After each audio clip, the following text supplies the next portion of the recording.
Okay, Assalamualaikum warahmatullahi wabarakatuh. Bersama dengan saya Luka daripada Nasyid Media. Miss Mam Kebangsaan 2025 sedang berlangsung dan bersama dengan saya wakil daripada Selangor, kumpulan As-Sahwah. Kumpulan As-Sahwah, ada mic Okey, Kumpulan As-Sahwah julang-julang kalinya berjaya mewakili Selangor ke peringkat kebangsaan. Apakah perasaan buat pertama kalinya?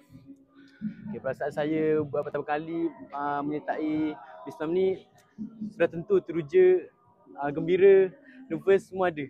Okay. Membayangkan beban, maksudnya Selangor, sebuah nama yang besar, kini berada di atas bahu awak. Jadi apakah harapan awak untuk bila awak naik ke atas mentas tersebut? Harapan saya bila saya naik atas mentas nanti, saya akan, insyaAllah kita akan buat yang sebaiknya dan selancar-lancarnya lah. Baik, kita doakan yang terbaik untuk As-Sahwah mewakili Selangor. Moga-moga dapat membawa balik piala yang terbaik untuk Selangor. Amin, insyaAllah. Okey, terima kasih. Sama-sama.